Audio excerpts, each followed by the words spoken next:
সকলেই বলাবলি করছিল যে হয়তো বা আওয়ামী লীগ ক্ষমতায় আসবে, কিন্তু কেউ বলছিল না যে আমি আওয়ামী লীগকে ভোট দেব। আওয়ামী লীগ ছিন্ন ভিন্ন হয়ে যাবে, আওয়ামী লীগ আর আওয়ামী লীগ থাকবে না।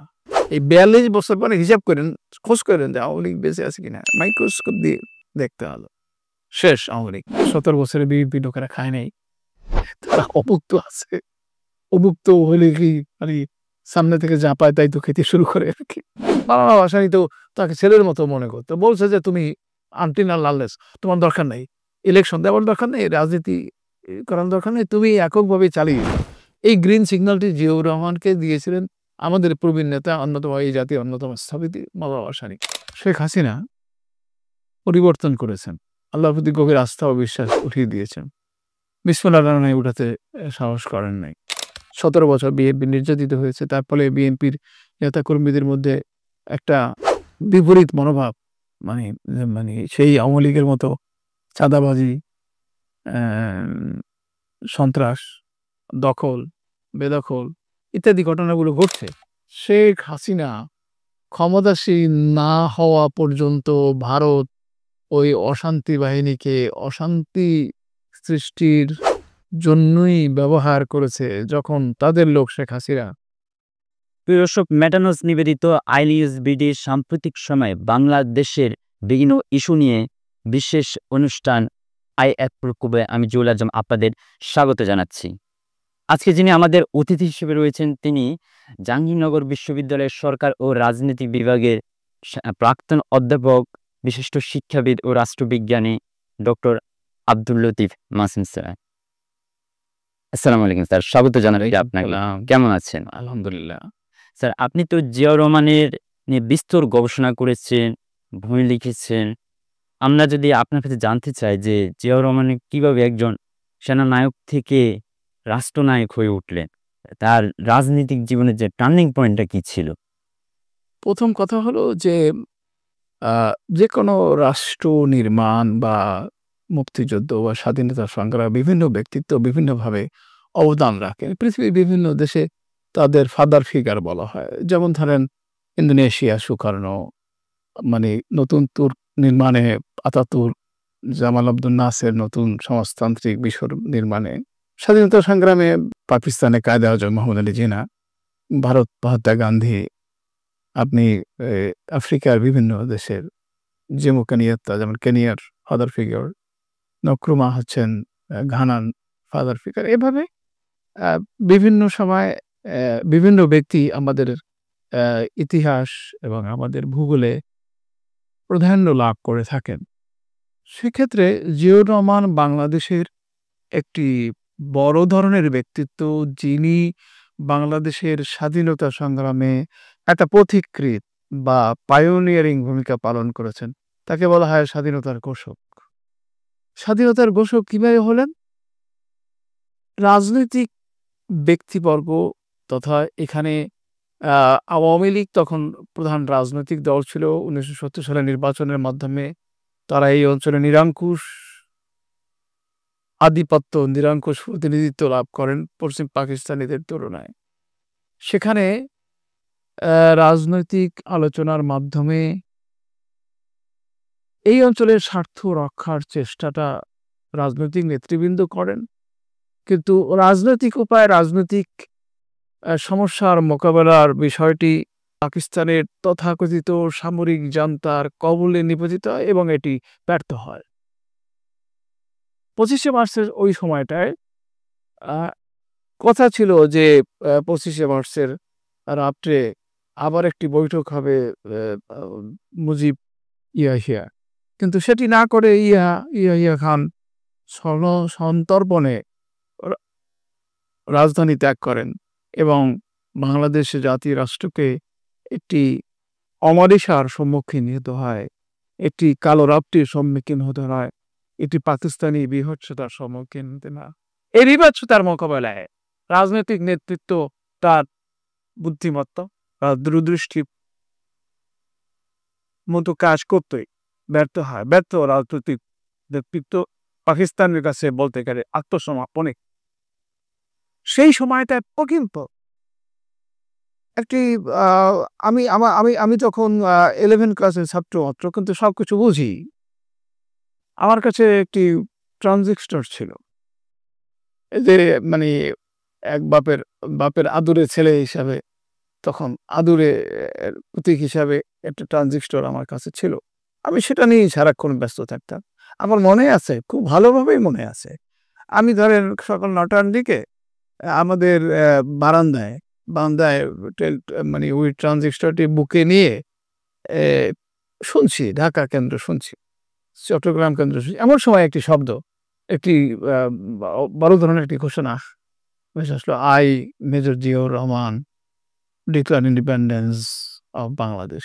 এই যে কথাগুলো, প্রথাগত শব্দগুলো আপনারা শোনেন, ওইটি আমি নিজ কানে শুনলাম এবং আমি খুব ভালোভাবে বুঝতে পারতেছিলাম না এবং আমি একটা তালগোল, একটা বিস্ময়, একটা অনিশ্চিত। আমি কিন্তু রাজনীতি বুঝি, তখন খুব ভালো করেই বুঝি, সব খোঁজখবর রাখি। তো সেখানে রাজনৈতিক নেতৃত্বের তরফ থেকে কোনো ঘোষণা নেই, স্বাধীনতার ঘোষণা। পরবর্তীকালে যারা বলা হয় মানে শেখ সাহেবের পক্ষ থেকে, এটা একটা ডাহা মিথ্যা কথা। মানে ও ওই আমরা বলি না, মানে ও ওই একটা খেলার ছলে বলে, লাঙ্গল কার কাছে? তোর কাছে। এ জোয়াল কার কাছে? তোর কাছে। অমুক কার কাছে? তোর কাছে। শেষ পর্যন্ত মানে আল্লাহর কাছে। তারা এইভাবে একটি স্বাধীনতার ঘোষণা সাজায় বটে। এটি তাদের প্রয়োজন ছিল, আমি স্বীকার করি। এটি তাদের প্রয়োজন ছিল। কিন্তু আপনারা জানেন যে তাজউদ্দিনের কন্যা যে স্মৃতিকথা লিখেছেন, নেতা ও পিতা। তো সেখানেও স্পষ্ট স্বীকারোক্তি বা আ মানে অন্যান্য যে সমস্ত স্মৃতিকথা, যেমন আ খন্দকারের যে বই, সব জায়গায় এটা প্রমাণিত হয়েছে যে রাজনৈতিক নেতৃত্ব তাৎক্ষণিকভাবে স্বাধীনতা ঘোষণা করতে অস্বীকার করেন এবং তিনি তিনি খাতা বালিশ রেডি করেছিলেন যাতে ওরা আসবে এবং তিনি চলে যাবেন। এই মুহূর্তে যখন গোটা জাতি একটা ঘোর অমানিসার মধ্যে, একটা অনিশ্চয়তার মধ্যে, একটা আ অস্বাভাবিক অবস্থা বিরাজ করছে, তখনই এই ঘোষণাটি করা হয়। স্বাধীনতা ২৬শে আ মার্চ।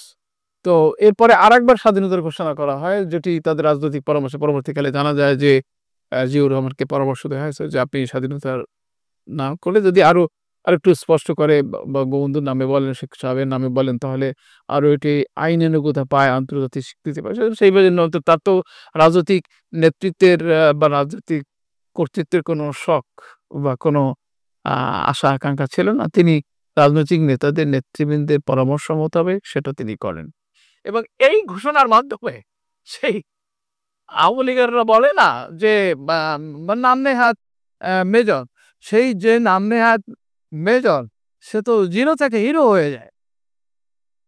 কেউ কথা বলছে না। আর্মিতেও নানা ধরনের সিনিয়রিটি, বিভিন্ন ধরনের লোকজন ছিল। কিন্তু একটি সাহস, একটি সিদ্ধান্ত, একটি বিশাল ব্যাপার এবং এই বিশাল ব্যাপারটি তিনি পূর্ণ করতে পেরেছেন বলেই তিনি স্বাধীনতার ঘোষক এবং তারপরেই লোক, তারা স্বীকার করুক কি না করুক, এক শেখ সাহেবের পরেই তার স্থান নির্ণীত হয়ে যায় গোটা জাতির কাছে। এরপরে তিনি সেনাবাহিনীর ওই রিভোল্ট, মানে ১ম যুদ্ধটি তিনিই শুরু করেন। গল্পটা তো এরকমই। তিনি ক্যান্টনমেন্ট থেকে বেরিয়ে গেলেন এবং ভারতের দিকে অগ্রসর হতে থাকলেন এবং পরে তিনি ওই স্বাধীনতা ঘোষণা করলেন। সা শুধুমাত্র স্বাধীনতা ঘোষণা করেই তিনি ক্ষান্ত হলেন না, মুক্তিযুদ্ধের সূচনা করলেন ওই রিভোল্ট বলে। জীবনের ঝুঁকি ছিল, পারিবারিক ঝুঁকি ছিল, তারপরেও তিনি তা করলেন এবং পরবর্তীকালে রাজনৈতিক নেতৃত্বের কাছে তিনি চ্যালেঞ্জ হয়ে দাঁড়ান নাই। দীর্ঘ ৯ মাসে তার কথাবার্তা তিনি বলেছেন কিভাবে যুদ্ধ পরিচালনা করা উচিত। তিনি, আপনারা জানেন যে সেক্টর প্রধান ছিলেন এবং তাকে যুদ্ধ অবশেষে তারাই বীরত্ব উপাধি, তিনি থেকে বীরত্ব উপাধিটা কেড়ে নেননি।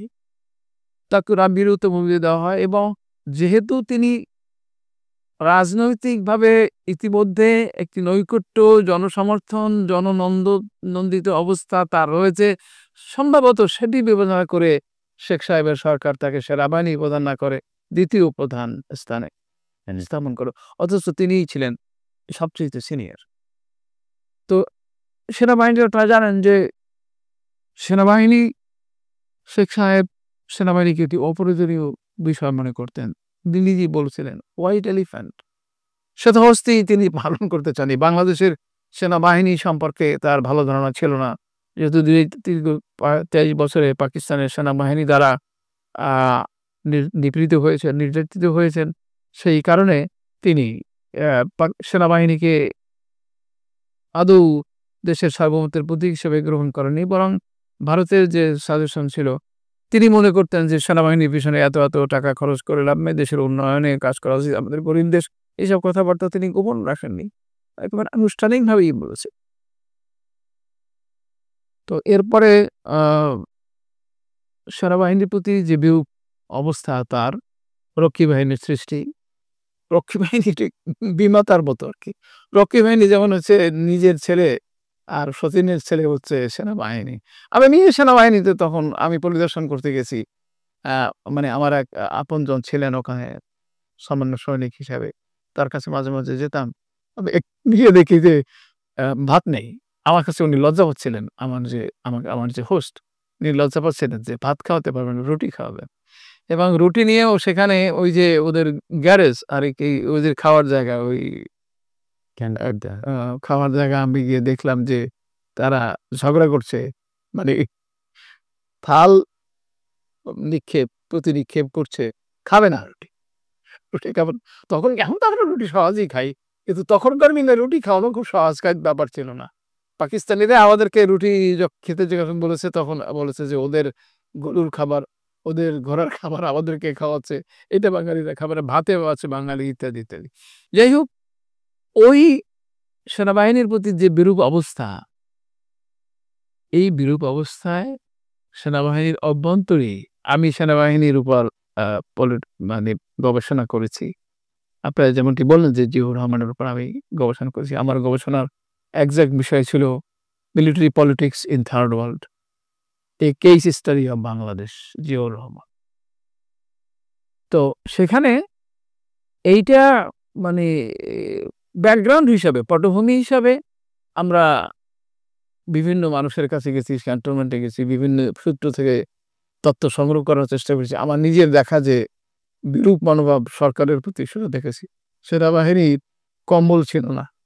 সেনাবাহিনীর ওই পোশাক ছিল না। সেনাবাহিনীর জুতো ছিল না। তো সে অবস্থা আমি নিজের চোখে দেখেছি। তো সেই অবস্থা থেকে রক্ষী বাহিনী যখন বিমাতা সুলভ আচরণের মাধ্যমে তারা রক্ষী বাহিনীকে এই মানে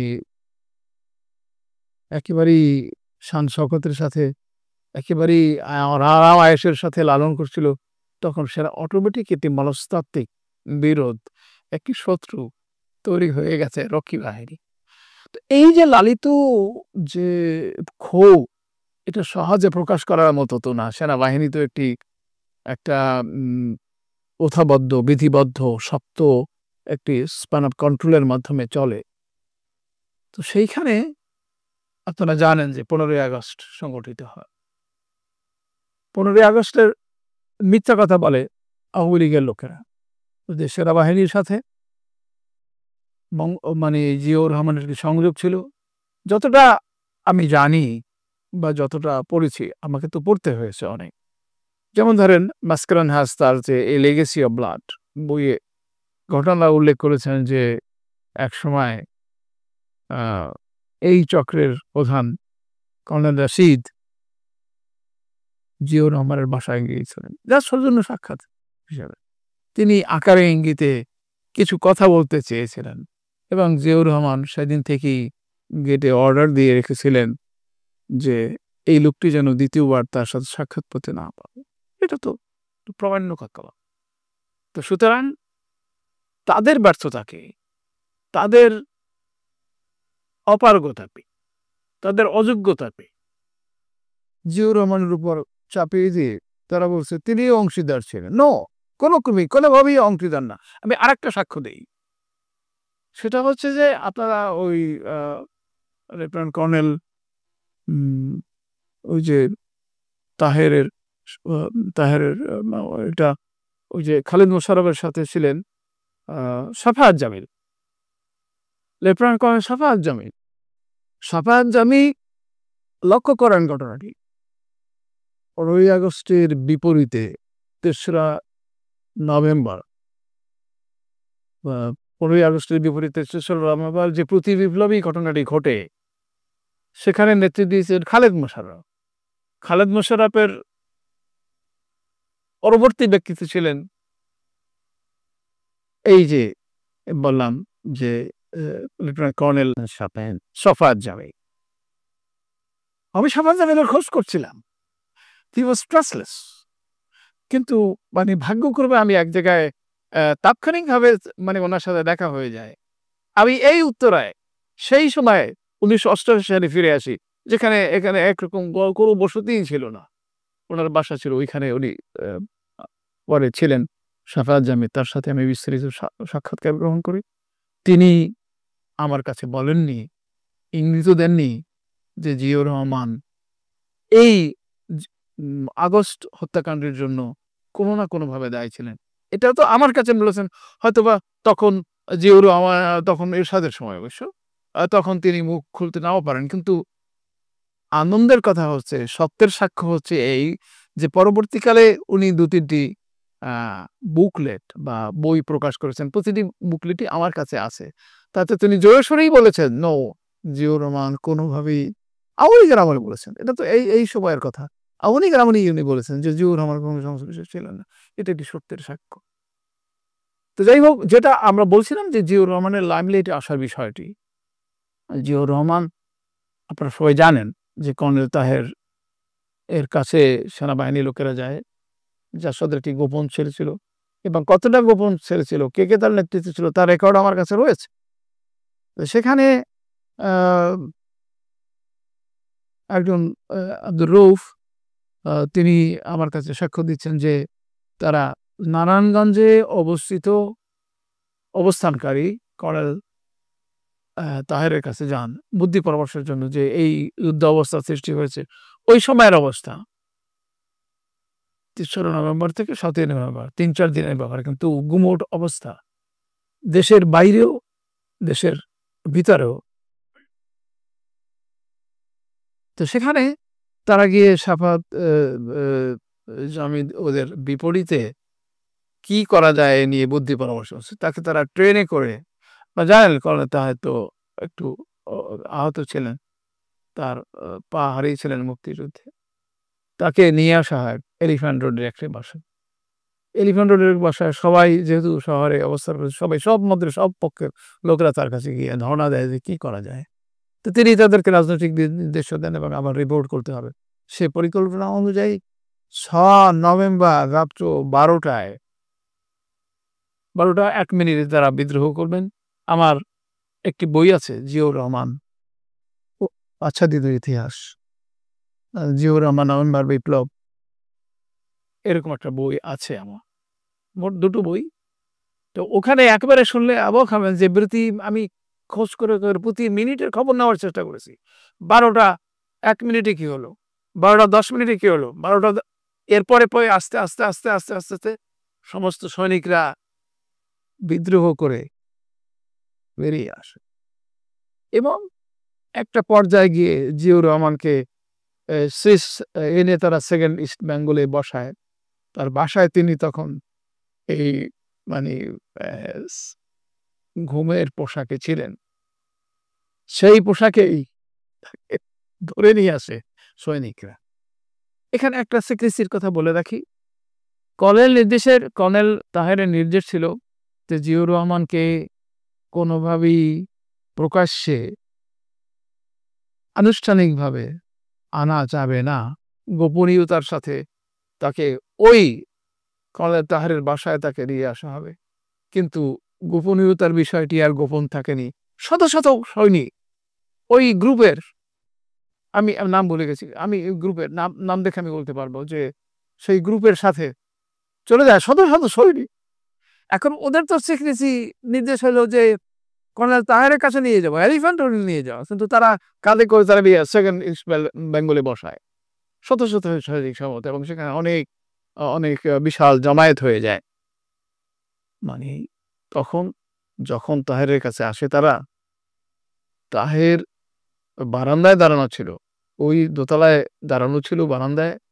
সে যখন দেখে যে তার সাথে জিয়াউর রহমান নাই, তখন তিনি ওই সৈনিকদের অকথ্য ভাষায় গালাগালি করেন। ফেইল্ড মানে ব্যর্থ হয়ে গেল বিপ্লব, এই কথাবার্তা বলো। আসলে তিনি তো সৈনিক, তিনি বুদ্ধিমান মানুষ ছিলেন। তিনি আ আ স্বাধীনতার তো যুদ্ধ করেছেন। এটা তো আমরা অস্বীকার করব না। তারা যখন কর্নেল তাহেরের কাছে ফিরে যায় তখন তারা তাদের খুব বকাঝকা করে এবং তাদেরকে বলতে দেয়। আবার যাও।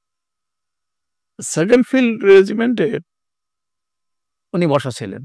উনাকে যেয়ে বলেন যে, "স্যার, এই বিপ্লব তো কর্নেল তাহেরের নির্দেশনা হয়েছে। আপনি কর্নেল তাহেরের অ্যা অনুগ্রহে বা তার নেতৃত্বে মুক্ত হয়েছেন। চলুন কর্নেল তাহেরের সাথে দেখা করে আসবেন।" দেখেন এখানেই আমরা বলি না মানে তাৎক্ষণিক বুদ্ধি জিয়াউর রহমান অনেক কিছু আঁচ করতে পেরেছিলেন। তিনি অবশ্য ওইভাবেই ওরা যেভাবে নাটকীয়ভাবে বলছে, উনি এইভাবে নাটকীয়ভাবে কোথায় সেই আমার নেতা? কর্নেল তাহেরকে নিয়ে আসেন এখানে। সে এই বিপ্লবের নায়ক, সে এখান থেকেই বিপ্লবের নেতৃত্ব দেবে। এইবার তিনি আসতে অস্বীকার করলেন এবং সেখানে আরেকজন ওনারা ইন্টারভিউ আমি নিয়েছি 2nd ইন কমান্ড ছিলেন উনি আ লেফটেন্যান্ট কর্নেল। আমি অন্যায় করছি তার নামটা ভুলে গিয়ে। তিনি জিয়াউর রহমানের সাথে তাৎক্ষণিকভাবে ছিলেন, সবসময় ছিলেন এবং তিনি তাকে বলতে দেন not to lead ক্যান্টন। তাকে মেরে ফেলতো অথবা তাকে গুম করে ফেলতো বা তবে দিয়া ডিক্লারেশন দিয়ে যাই কিছু করতো আরকি। একটা কিছু তাদের পরিকল্পনা ছিল। তো এখন কর্নেল তাহের তখন মানে ফিল করলেন এবং সত্যিই ওই লোকেরা কর্নেল তাহেরকে নিয়ে গেল ক্যান্টনমেন্ট। তাকে ফুলের মালা জিয়াউর রহমানকে ফুলের মালা দিতে চাইল। ফুলের মালা জিয়াউর রহমান কর্নেল তাহেরের গলায় পরিয়ে দিলেন এবং বললেন যে, "নেতা, আপনি আমাদের নেতা। আপনাকে এটা শোভা পায়।" এরপরে যখন দেখলেন যে সমস্ত বুদ্ধিমত্তা ফেল করছে, কর্নেল তাহের যে সমাজতান্ত্রিক বিপ্লবের বা সিপাহী বিপ্লবের দ্বারা সমাজতন্ত্র কায়েমের যে স্বপ্ন দেখছেন সেটা ব্যর্থ হয়ে যায় অবস্থা। যায়নি তখন। যায় অবস্থা। তখন তিনি বন্দুকের নল ঘুরিয়ে দিলেন। এখানে বলে রাখা ভালো যে কর্নেল তাহেরের যে ৩১ টা সেল ছিল সেনাবাহিনীর নিট। প্রতি সেলে ধরেন ৫ জন লোক ছিল। এই সেল যখন তারা ৬ নভেম্বর 0 আওয়ারে বিপ্লব, সমাজতান্ত্রিক বিপ্লব, সিপাহী জনতা এক হয়েছে। এই বিপ্লবী স্লোগান দিয়ে যখন তারা ট্রাকে ঢাকার দিকে আসতে থাকে, তখন স্লোগান শিখিয়ে দেওয়া হয়েছিল। প্রতি ট্রাকে একজন তাহেরের লোক ছিল। স্লোগান শিখিয়ে দেওয়া হয়েছিল। ধরেন ৩৬ টা ট্রাক যদি হয় তো ৩৬ জন লিডার ছিল এবং তাদের স্লোগান শিখিয়ে দিয়েছিল। কিন্তু অভূতপূর্ণভাবে যখন তারা ক্যান্টনমেন্ট থেকে বেরিয়ে আসে, তাহেরের লোকদের অগ্রাহ্য করে তারা স্লোগান দিচ্ছে, নারায়ে তাকবীর, আল্লাহু আকবার। অর্থাৎ ওই সমাজতান্ত্রিক বিপ্লবের ধ্যান ধারণা বা ভাবধারা থেকে তারা বেরিয়ে এসছে। সাধারণ সৈনিক হিসেবে, বাংলাদেশের সাধারণ মানুষ হিসেবে। আমরা যেমন নারে তাকবীর স্লোগান এমনিই তো দিয়ে থাকি। তারপরে জিয়াউর রহমানের পক্ষে স্লোগান দিছে। তারাও খন্দকার মোশতাকের পক্ষেও স্লোগান দিছে।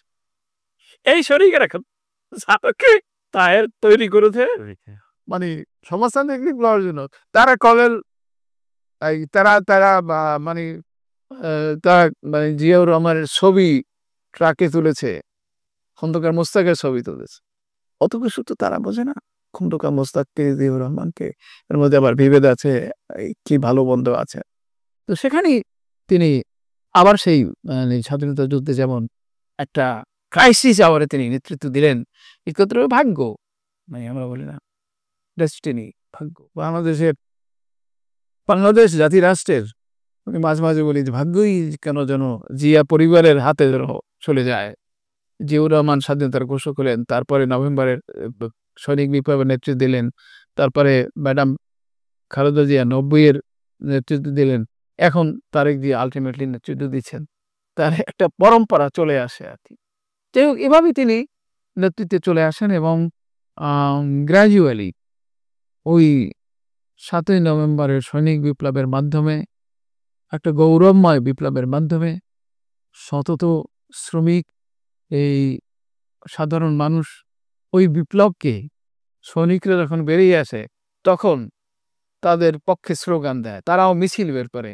এটা আমি নিজের চোখে দেখেছি, এটা অন্যের চোখে দেখার গল্প নয়। আমার জীবনে আমি মানুষকে এত খুশি হতে দেখিনি।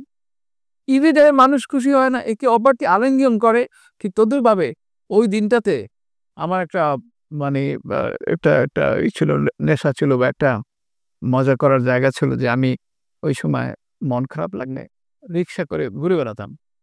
তো সারা ঢাকা রিক্সা করে ঘুরে বেড়িয়েছি।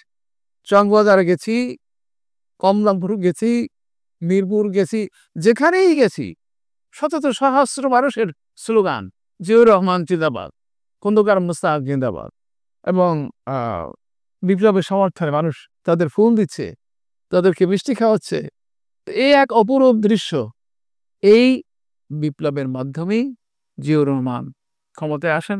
পরে এটা বাংলাদেশের মানুষের কাছে আরেকটি ডিলেমার কথা হবে যে খালেদ মোশাররফ দেশের সুপ্রিম কোর্টের প্রধান বিচারপতিকে প্রধান সামরিক শাসক বানিয়েছিল, প্রধান সামরিক আইন প্রশাসক, CMLA, চিফ মার্শাল অ্যাডমিনিস্ট্রেটর। সেটা কে? সেটা হচ্ছে সুপ্রিম কোর্টের প্রধান বিচারপতি ASM সায়েম। আব্দুল সায়েম পরবর্তীকালে বঙ্গভবন নামে একটা স্মৃতিকথা লিখে গেছেন, সেখানেও তিনি এসব কথা বলেছেন যে being the chief justice of the country, he had to bear that title, প্রধান সামরিক আইন প্রশাসক। আস্তে আস্তে জিয়াউর রহমানের যেহেতু যে সমস্ত কার্যক্রমের মূল ব্যক্তি ছিলেন জিয়াউর রহমান, যেমন সেনাবাহিনীকে নিয়ন্ত্রণ করা, সেনাবাহিনীকে নিয়ন্ত্রণ করা মানে এর আর একটা কৃতিত্ব। মানে আমরা মানে অনেকেই মনে করেন যে জিয়াউর রহমানের আমরা যারা ভক্ত অনুরক্ত যারা তারা খামাখাই অনেক কথাবার্তা বলি, এটা একটা নির্মম সত্য কথা। কর্নেল তাহের বিদ্রোহের ডাক দিয়ে সেনাবাহিনীর সমস্ত সৈনিকরা বেরিয়ে আসলো, শুধুমাত্র ঢাকা না, সমস্ত সেনা অসম্ভব একটা উচ্ছৃঙ্খল, বিশৃঙ্খল, অনিয়ন্ত্রিত অবস্থা। আপনি শুনলে অবাক হবেন যে জিয়াউর রহমান তার জীবনের ঝুঁকি নিয়ে এই অবস্থার মোকাবেলা করেছে। সৈনিকদের রেকর্ডেড বার্তাই আছে যে মানে সৈনিকরা যারা যারা বের হয়ে গেছে তারা ফিরে আসো, অস্ত্র সহ ফিরে আসো, তোমাদের কোনো ভয় নেই, তোমাদের মাফ করা হলো, ইত্যাদি ইত্যাদি। যারা সবাই ফিরে এসছে, অধিকাংশই ফিরে আসছে, কিছু কিছু হয়তো ফিরে আসেনি, সেটা বিরাট সময়। এখন একজন একজন আমেরিকান অ্যানালিস্ট বলেন যে Ziaur Rahman saved Bangladesh army from an impending doom, একটি ধ্বংসাত্মক সর্বনাশ অবস্থা থেকে জিয়াউর রহমান ওই সময় সেনাবাহিনীকে রক্ষা করেছিলেন, না হলে বাংলাদেশ শেষ হয়ে যেত সেই সময়। যাই হোক, ক্রাইসিস আওয়ার, এবং তিনি ত্রাণকর্তা হিসেবে, ক্রাইসিস লিডার হিসেবে বারবারই আমাদের জাতির সামনে এসেছেন। আমার পিএইচডি বিষয়টা হলো এরকম যে আমার সত্যি কথা বলতে জানাই যে আমি জিয়াউর রহমানের একজন ভক্ত অনুরক্ত হিসাবে যে জিয়াউর রহমানের জীবনী, জিয়াউর রহমানের শাসনকাল, জিয়াউর রহমানের সামরিক দিক নিয়ে আলোচনা বা গবেষণা শুরু করেছিলাম এরকম নয়। বাংলাদেশে সামরিক বাহিনীর রাজনীতি সম্পর্কে যিনি সবচেয়ে অভিজ্ঞ ব্যক্তি, যিনি সবচেয়ে গবেষণাকারী ব্যক্তি, রাষ্ট্রবিজ্ঞানের প্রবীণ প্রফেসর, উনি এখন মরহুম, উনি ইন্তেকাল করেছেন। তার নাম হচ্ছে তালুকদার মনিরুজ্জামান, আমার সরাসরি শিক্ষক। তা আমি যখন পিএইচডি করব তখন আমি ভারতে একটা স্কলারশিপ পেয়েছিলাম।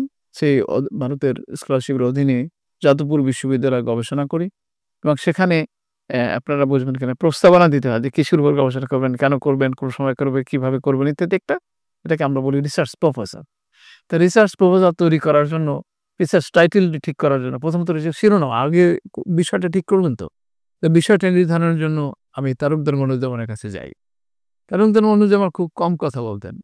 আমি যাওয়ার পরে এই বইটা নিলেন, বইটা নিয়ে না আমি ভুল হচ্ছে, আমি যাকে বললাম যে স্যার আমি কি বিষয়ের উপর গবেষণা করব, তিনি আমার কথার কোনো উত্তর দিলেন না। তিনি ভিতরে গেলেন, ভিতরে গিয়ে বই নিয়ে আসলেন। বইটার নাম হলো Bangladesh revolution and it's after math, Bangladesh revolution and it's after math, অর্থাৎ বাংলাদেশের বিপ্লব এবং তার পরবর্তী ঘটনাবলী। এখন উনি এসে আমাকে বললেন যে লতিফ, 2 হাত দিয়ে ধরলেন এরকম বইটা ধরে বললেন আমাকে যে এই বিষয়ের উপর গবেষণা। দেখি কি লেখা, জিয়ার শাসনকাল, ছোট্ট করে লেখা 30 পৃষ্ঠা। তা আমাকে বলেন যে তুমি এই 30 পৃষ্ঠাকে 300 পৃষ্ঠা করে দাও। তো আমরা তো আমাদের সরাসরি শিক্ষক তো। আমি জানি যে আমার এই তালুকদার মনিরুজ্জামান স্যার খুবই ধীরস, খুবই স্লো আরকি। আমি মনে, মনে ভাবলাম যে স্যারের কাছ থেকে শিরোনামটি নিয়েছি, কিন্তু রিসার্চ প্রপোজাল বা অন্যান্য বিষয়ে যে আরো ২-৩ পৃষ্ঠা ৫ পৃষ্ঠা একটু লিখতে হবে, সেটা তার দিয়ে হবে না। সেটা হবে কার কাছ থেকে? প্রফেসর ইমাজউদ্দিনের কাছ থেকে হবে। আমি এটা রাফ লিখে নিয়ে গেলাম ইংরেজিতে। রাফ লিখে নিয়ে যাওয়ার পরে আমি আমি এটা জীবনে পরিতৃপ্তি, আমার সকল শিক্ষক আমাকে সমানভাবে, সে আওয়ামী লীগ কি বিএনপি, সে হিন্দু না মুসলমান, সে রাইট না লেফট, এটা দেখার আমার সুযোগ ছিল না। আমার শিক্ষকদের আমি সকলকেই সমানভাবে সম্মান সমীহ করেছি। এবার তারাও আমাকে দল, মত, ধর্ম, বর্ণ নির্বিশেষে আমাকে অসম্ভব রকম স্নেহ দিয়েছে। আমাকে গড়ে উঠতে সাহায্য করেছে। ইমাজউদ্দিন স্যার বললেন যে, "ঠিক আছে, তুমি ১ সপ্তাহ পরে আসো।" লিখে নিয়েছি। কত বড় মহান শিক্ষক! আমি গেছি ১ সপ্তাহ পরে, আমি ঘর থেকে, স্যার বেরিয়েছেন গাড়িতে। ঢাকা বিশ্ববিদ্যালয়ের ওই নীলক্ষেত মেইন রোডটা দিয়ে তিনি কোথাও যাচ্ছেন। আমাকে দেখে গাড়ি থামালেন। বেরিয়ে পড়েছেন, আমার একটু দেরি হয়েছে। ১০ টায় যেতে বলেছেন, তো আমার ১০টা ১০ দেরি হয়েছে। আবার সে ঘরে ফিরে গেছে। ওই সংশোধিত রিসার্চ প্রপোজালটা আমার হাতে দিয়ে বলছেন, "ঠিক আছে, এবার কর।" ভারতে গেলাম এবং একজন ভালো, উনিও সামরিক বাহিনীর রাজনীতির উপর করেছেন। ইন্দোনেশিয়ার সামরিক বাহিনীর রাজনীতির উপর ওনার পিএইচডি ছিল এবং সেই কারণেই সংগতভাবে বাংলাদেশের সামরিক বাহিনীর রাজনীতির উপর তাকেই যথার্থ কর্তৃপক্ষ মনে করেছে, তিনি যথার্থ ব্যক্তি।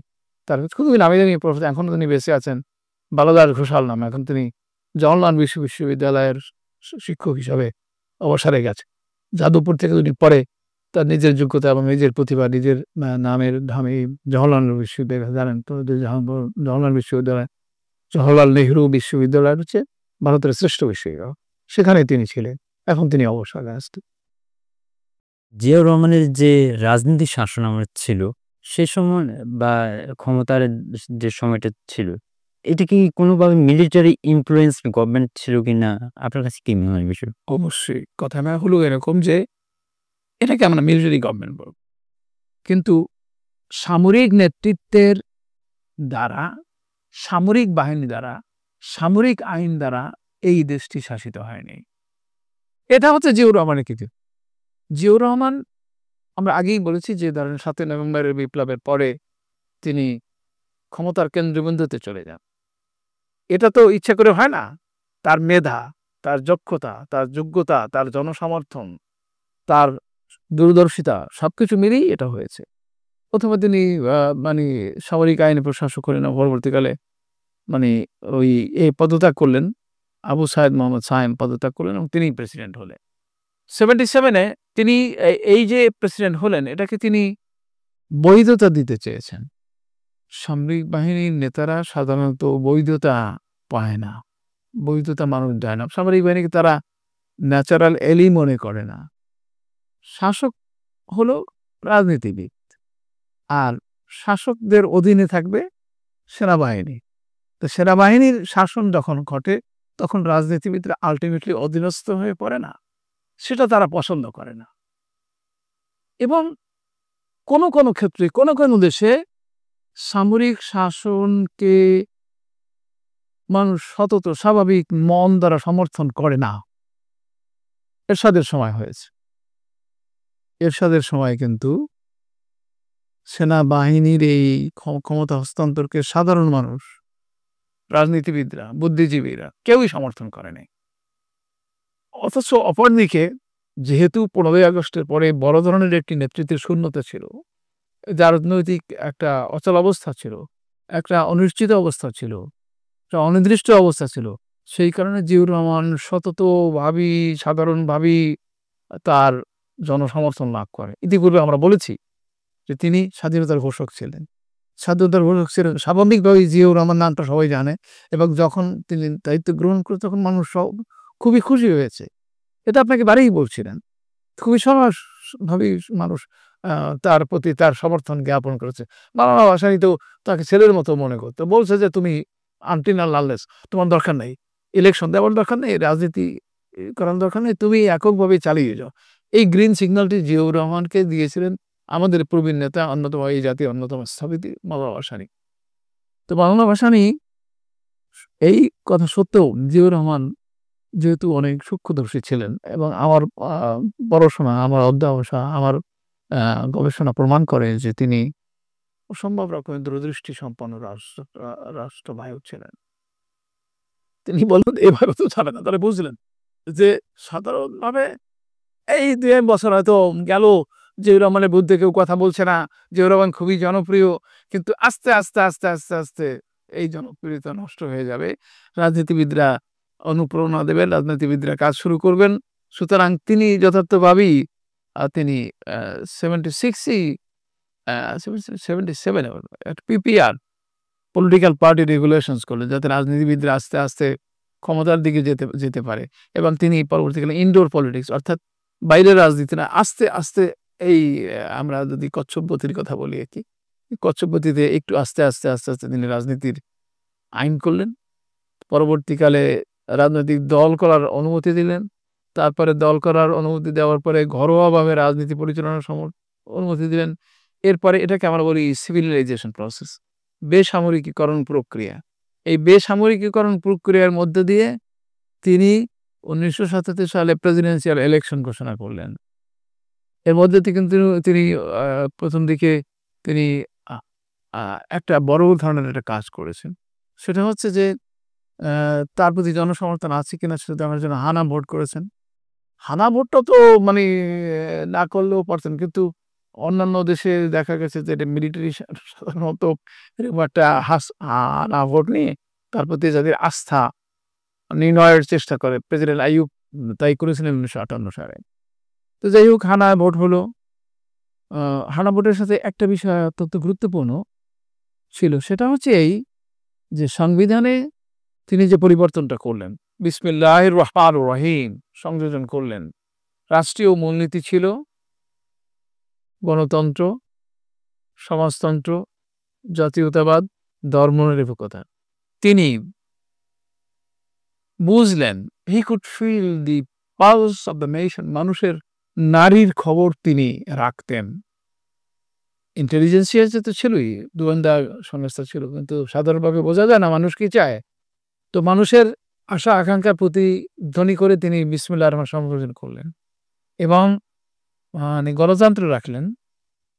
সমাজতন্ত্রকে তিনি একভাবে বিশ্লেষণ করলেন যে ন্যায় বিচার ও কল্যাণের জন্য, এরকম একটা বিশেষণ তিনি সেখানে লাগালেন। এবং ধর্মনিরপেক্ষতার পরিবর্তে আল্লাহর প্রতি গভীর আস্থা ও বিশ্বাস স্থাপন, এটা বাংলাদেশের জাতি রাষ্ট্রের ক্ষেত্রে একটি মাইল ফলক। এই মাইল ফলক আপনি দেখেন কত বছর অতিক্রান্ত হয়েছে, কিন্তু এর সপক্ষে মানুষ এখনো আছে।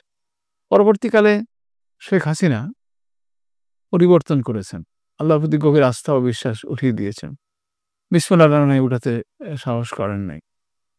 জিয়াউর রহমান আরোপিত ইসলামী ভাবধারার অন্যান্য যে বিষয়গুলো সেগুলো উঠিয়ে দিলেন, কিন্তু এরশাদের চাপে আবার ওই যে তথাকথিত রাষ্ট্রধর্ম ইসলাম, এটা থেকেই বাতিল করতে সক্ষম হন নাই শেখ হাসিনা।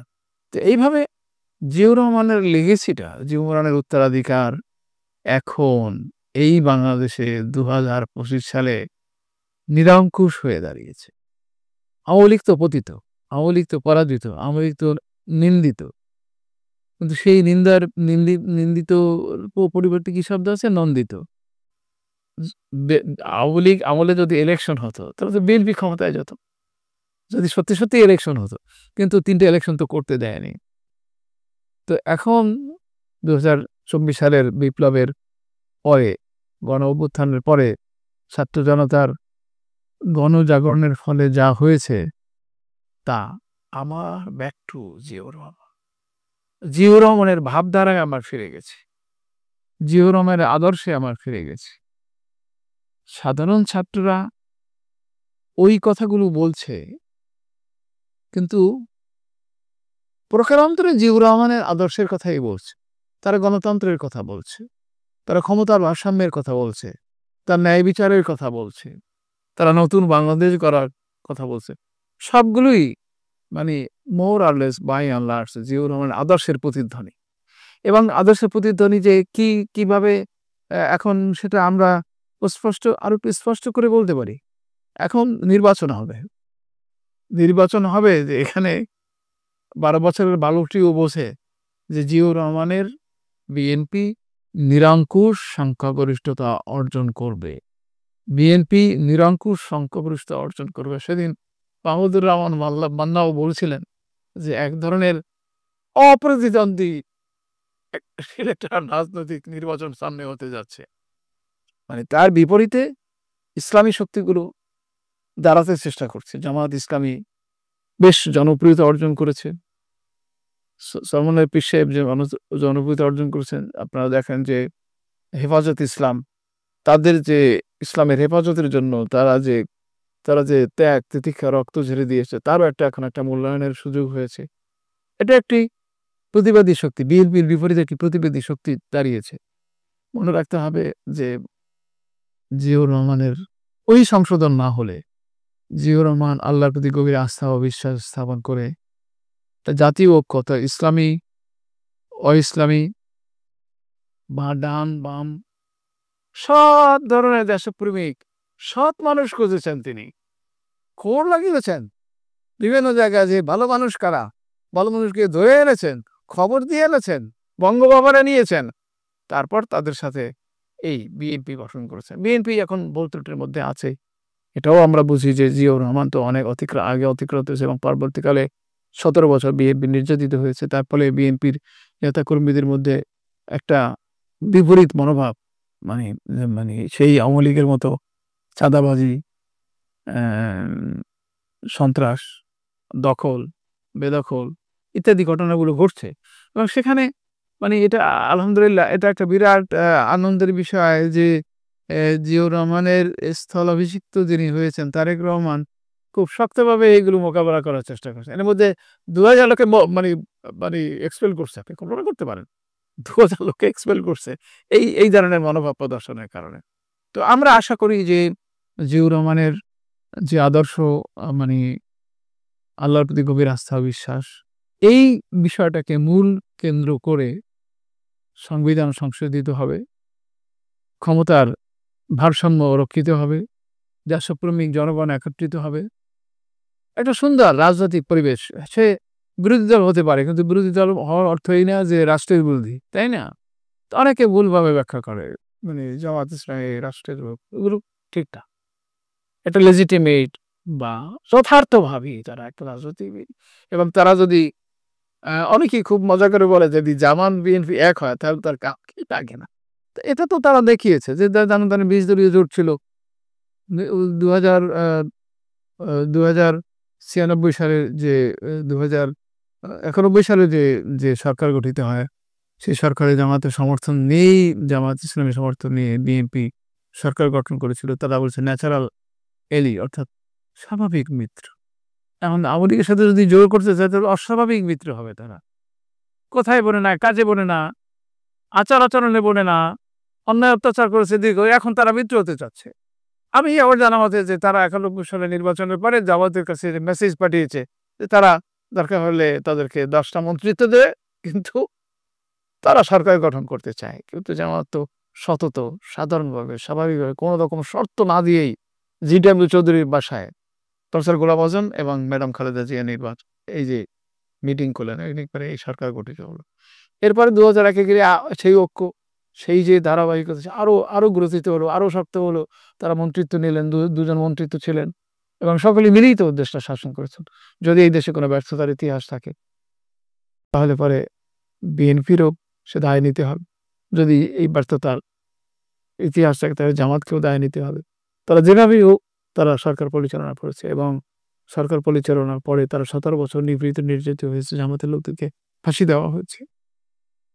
এখন আমাদের আমরা মনে করি যে জিয়াউর রহমানের পয়েন্ট অফ ভিউ থেকে যদি আমরা দেশটাকে দেখি তাহলে এই দেশটি সকলে মিলে সকল মত পথ একত্র করে একটা সুন্দর পরিবেশের মাধ্যমে আগামী নির্বাচনটি অতিক্রম করব এবং এর মধ্যে একটা বিষয় মানে উল্লেখযোগ্য আমি ভুলেও গেছি বলতে যে জিয়াউর রহমানের সন্তান জিয়াউর রহমানের তারেক রহমান যথার্থই সিদ্ধান্ত নিয়েছেন।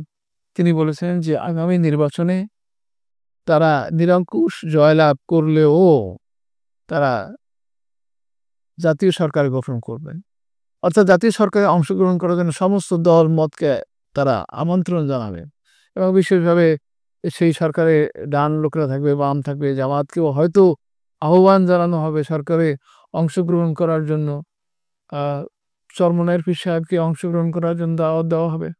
এই আমাদের এই যে হেফাজতে ইসলাম বা অন্যান্য আলেম বিভিন্নভাবে আছেন, তাদের সকলকে নিয়েই পথ চলতে চান তারেক রহমান। এটা একটা আনন্দের কথা না? এটা একটা ভালো কথা। তো বাংলাদেশের রাজনীতি তো স্বতঃস্ফূর্তভাবে ওরকম না। রাজনীতি তো রাজনীতি। এবং কালকে আমরা বড় একটা মিটিংয়ে ছিলাম। তো সেখানে রাজনীতিবিদরা সুন্দর করেই বললেন যে একেকটা রাজনীতিবিদ একেকটা মত পথের মিল হবে। তাদের রাজনৈতিক প্রয়োজনে তারা কথা বলবে। তো সেটি অবশেষে কি হবে না হবে, অবশেষে বিলটাল হবে না, এরকম কথা তো না। তো এইভাবে নানাভাবে তারা তো মানে আমি দেখলাম যে আমি এই ঐক্যের ঐক্যই দেখেছি, আমি বিভেদ দেখিনি। কালকে একটা জায়গায় মানে সমস্ত বাংলাদেশের প্রায় সকল রাজনৈতিক দলের নেতৃবৃন্দ ছিলেন। প্রায় সকল শিশু বুদ্ধিজীবীরা ছিলেন। সিভিল সোসাইটির বা বিভিন্ন মতের বিভিন্ন পথের লোকেরা ছিলেন। তো সেখানে এটাই প্রদর্শিত হয়েছে। এটাই প্রমাণিত হয়েছে যে আমরা সকলেই সমান। আমাদের জাতীয় ঐক্য রক্ষার জন্য, আমাদের স্বাধীনতা সার্বভৌমত্ব রক্ষার জন্য, আমাদের জাতীয় নিরাপত্তা নিশ্চিত করার জন্য সকলেই এক এবং অভিন্ন। বাংলাদেশ বেঁচে থাকবেও। বাংলাদেশ জিন্দাবাদ। জিয়াউর রহমানের যে পররাষ্ট্র নীতিটা ছিল, মনে করা হচ্ছে যে এটি ভারত বিরোধিতার উপর দাঁড়িয়ে আছে। এটি কি কোনো কৌশল ছিল কিনা? আপনি একটা গুরুত্বপূর্ণ প্রশ্ন উত্থাপন করেছেন। বাংলাদেশে গত 71 থেকে আজকে যদি আজকে 2025 সালে বাংলাদেশের বয়স 54 বছর। এই সময়টাকে যদি আপনি গভীরভাবে পরীক্ষণ পর্যবেক্ষণ করে সিদ্ধান্তে আসেন, তাহলে এবারে দেখা যাবে যে জিয়াউর রহমানের সময়টি ছিল একটি অ্যাক্টিভ, স্বতন্ত্র, স্বাধীন, নিরপেক্ষ পররাষ্ট্রনীতি। আপনারা জানেন যে জিয়াউর রহমান ক্ষমতাসীন হওয়ার পর ভারত নাকশ হয়েছে। বড় ধরনের একটি 15ই আগস্টের মতো একটি মানে বিয়োগাত্মক ঘটনার মাধ্যমে দেশে পরিবর্তন ঘটে। সেটি বৈশ্বিক আঞ্চলিক রাজনৈতিক সমীকরণ বা আঞ্চলিক সমীকরণেরও উল্টো ঘটায়। শেখ সাহেবের আমলে একমাত্র বন্ধু ছিল ভারত। জিয়াউর রহমান ক্ষমতাসীন হওয়ার পর বন্ধু হয়ে যায় সকলে। তিনি আমেরিকার সমর্থন লাভ করেন। আমেরিকা, ব্রিটেন বা বিভিন্ন গণতান্ত্রিক শক্তি সমর্থন লাভ করেন। তিনি ক্ষমতাসীন হওয়ার পরপরই বা এখন তো কোনো সময়টাই কিনা, অর্থাৎ 15ই আগস্টের পরপরই চীন বাংলাদেশকে স্বীকৃতি প্রদান করে। মুসলিম বিশ্বের সাথে এমন একটা সেতু বন্ধন তৈরি হয় যে জিয়াউর রহমানের আমলে আমার ধারণা যত রিলিফ, যত সহায়তা নানা ধরনের নানা কাজে নানাভাবে বাংলাদেশ লাভ করেছে, ওই ধরেন আরো 48 বছরও একত্র করলে ওই সহায়তাটুকু একত্র হবে না। অনেকেই বলেছেন যে মানে বিমান ব্রিজ তৈরি হয়েছে আরব রাষ্ট্রগুলোর সাথে। রিয়াদ ঢাকা রিলিফ ম্যাটেরিয়ালস আসছে বিমান ওই কুয়েত থেকে আসছে, আবুধাবি থেকে আসছে। এইভাবে বাংলাদেশ ওই সময় এত বড় সহায়তা লাভ করেছে যে অন্য কারো সময় ওই সহায়তাটি লাভ করে নাই। বাংলাদেশের পররাষ্ট্রনীতির ক্ষেত্রেও তিনি দিক পরিবর্তন করেন। আমাদের কেবলা ছিল দিল্লি, এরপরে মস্কো। বলা হয়তো Dhaka, Delhi, Moscow Axis. Dhaka, Delhi, Moscow Axis. সেই অ্যাক্সিসকে তিনি অতিক্রম করেন এবং সংগতভাবেই জিয়াউর রহমান ক্ষমতাসীন হওয়ার পর তাকে শাস্তি দেওয়ার জন্য, তাকে ক্ষমতাচ্যুত করার জন্য ভারত নানাভাবে চেষ্টা করে। যেমন শান্তি বাহিনী, হিলট্রাক্সের শান্তি বাহিনী কি আপনি মনে করেন যে এমনি এমনি হয়েছে? তারা ভারত অস্ত্র দিয়েছে, অর্থ দিয়েছে, লোকজন দিয়েছে। তারা অশান্তি সৃষ্টি করেছে জিয়াউর রহমানকে ডিস্টেবলাইজ করার জন্য, হিলট্রাক্সকে দখল করার জন্য। জিয়াউর রহমান বুদ্ধিমত্তার সাথে মোকাবেলা করেছেন। এই হিলট্রাক্সের সাথে, এই অশান্তি বাহিনীর সাথে লক্ষ্য করেন কত বছর পর চুক্তি হয়েছে।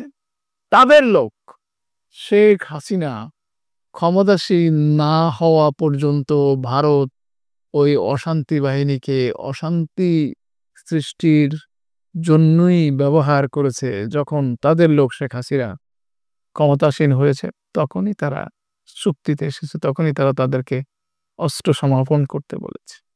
আরেকটি বিরোধ ছিল জিয়াউর রহমানের সময়, মানে ফারাক্কা ব্রিজ, ফারাক্কা দিয়ে পানি তারা দেবে কিনা। আপনি শুনলে অবাক হবেন যে মানে অনেকে তো সাহসই করে না। জিয়াউর রহমান এই পানির নিশ্চিত অংশীদারিত্ব লাভের জন্য জাতিসংঘে গেছেন, এবং এটা এমন না যে ভারত দয়া করে আমাদেরকে চুক্তিতে সম অংশীদারিত্বের ভিত্তিতে ওই যে চুক্তিটি হয়েছিল ওই সময় সেটি স্বাক্ষর করেছে, বরং জাতিসংঘে যাওয়ার ফলে তারা স্বাক্ষর করতে বাধ্য করেছে। তারপরও জিয়াউর রহমান মানে একটা ব্যালেন্সড অ্যাপ্রোচ, ব্যালেন্সড পলিসি ভারতের সাথে রক্ষা করেছেন।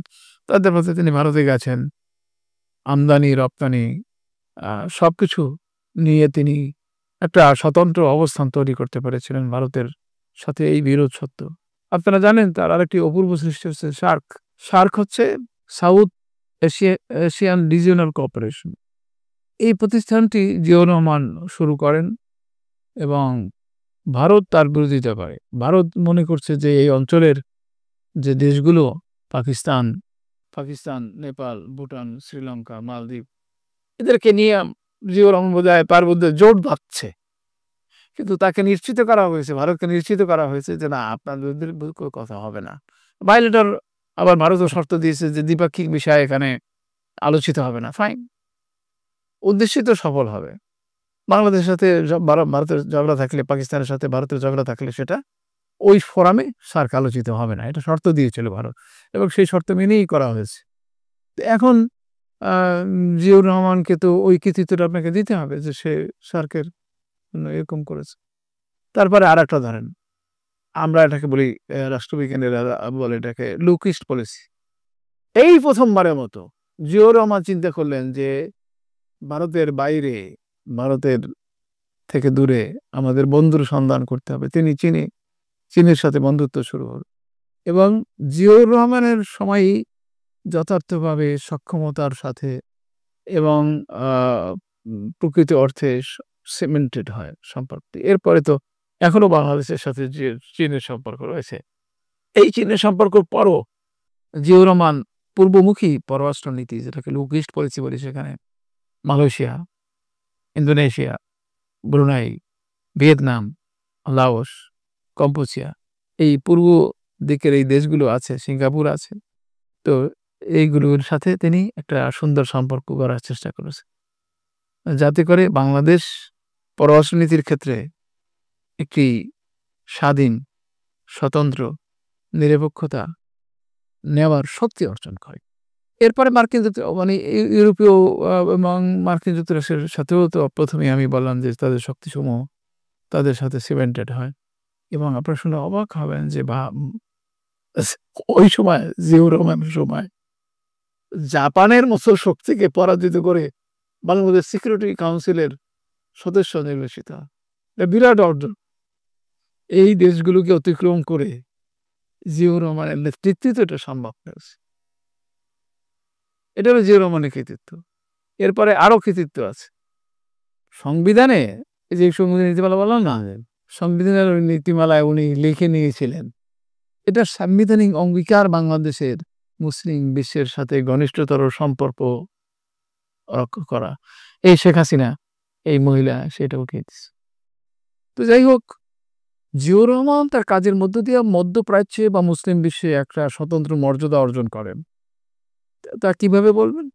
ওখানে মানে একটা আল-কুদস কমিটি করেছে, OIC, organisation of Islamic conference, Islamic countries, এখন অর্গানাইজেশন অফ ইসলামিক কান্ট্রিজ এর তত্ত্বাবধানে তখন একটা আমাদের যে বাইতুল মুকাদ্দাস জেরুজালেম বা আল আকসা মসজিদ এটা উদ্ধারের জন্য একটা কমিটি হয়, সেই কমিটির সদস্য ছিলেন জিয়াউর রহমান। আল আকসা কমিটির নাম ছিল। এই একটি উদাহরণ। আরেকটা উদাহরণ ধরেন যে যখন একটা মানুষ বা কত মানুষের আস্থা অর্জন, ভালোবাসা অর্জন করে, তখনই কিন্তু সে মধ্যস্থিত করার সাহস, মধ্যস্থিত করার গৌরব, মধ্যস্থিত করার সক্ষমতা অর্জন করে। জিয়াউর রহমানকে এই যে ইরাক ইরান যুদ্ধের জন্য যে যে মধ্যস্থতা করার জন্য যে কমিটি হয়েছিল সেটার অন্যতম সদস্য ছিলেন। এবং আবার একটু ফিরে মনে রেখে বলি যে জিয়াউর রহমানের ওই সময় যাওয়ার কথা ছিল, যে সময় খুব 30শে মে যিনি শাহাদাত বরণ করেন, ওই সময়টাতেই তিনি ওই দিকে যাওয়ার কথা, কিন্তু দেশের গুরুত্বকে দিন দিয়েছেন। পার্টির মধ্যে ফুয়েট ছিল, ঝগড়া ছিল, বিবাদ ছিল, এটা নিরসনের জন্য তিনি গিয়ে শাহাদাত বরণ। এই তো সেই ইতিহাস। জিয়াউর রহমান জীবন দিয়ে বাংলাদেশকে গড়ার চেষ্টা করেছেন এবং তার ফলাফল বা তার যে ফলশ্রুতি তিনি ভোগ করবেন। আজকে হয়তো আপনারা দেখবেন 2 দিন পরে নির্বাচনে বিএনপিতে নিরঙ্কুশ বিজয় অর্জন করবে। জুলাই বিপ্লবের মাধ্যমে আওয়ামী লীগের শেখ হাসিনা ভারতে পালিয়ে গেল। বলা হচ্ছে যে এটা সবচেয়ে একটা লজ্জাজনক যে পতন। কিন্তু এর মাধ্যমে কি আওয়ামী লীগের কোনো ভবিষ্যৎ রাজনীতি কি আছে কি আপনার মনে হয়? রাজনীতির মোকাবেলা করতে হবে রাজনীতি দিয়ে। শেখ হাসিনা যদি রাজনীতি কুবুদ্ধি, কুটবুদ্ধি, অন্যায়, অত্যাচার যাই করেছে, শেষে যদি রাজনীতি দিয়ে রাজনীতির মোকাবেলা করত, নির্বাচনটা মেনে নিত, ফ্রি অ্যান্ড ফেয়ার ইলেকশন, খালি এই একটি মাত্র শর্ত মেনে নিলেই শেখ হাসিনা হিরো হয়ে যেত। কিরকম হিরো হতো? এখন তো জিরো হয়ে গেছে। আগামীবারে বাংলাদেশের মানুষ যদি আওয়ামী নির্যাতনের কথা ভুলে যেতে পারতো, হয়তো বা তাদেরকে ক্ষমতায় আনতো, কিন্তু সেই প্রক্রিয়া, সেই প্রসেস, সেই রাজনৈতিক যে প্রথা পদ্ধতি, এটাকে তিনি ভুলুণ্ঠিত করলেন। তিনি শক্তি, মদমত্ততাচার, যেটা ইংরেজিতে বলে কোয়ার্সিভ পাওয়ার, নিপীড়ন, নির্যাতন, জেল, জুলুম, ওই ওই ধরে নিয়ে যায় ডিসঅ্যাপিয়ারেন্স, গুম, সকল নির্যাতনের মহড়া দিয়ে তিনি যখন আর এগুতে পারেন নাই, তখনই তিনি পলায়ন করেছেন। তার বিশ্বাস ছিল যে সেনাবাহিনী তাকে অবশেষে রক্ষা করবে।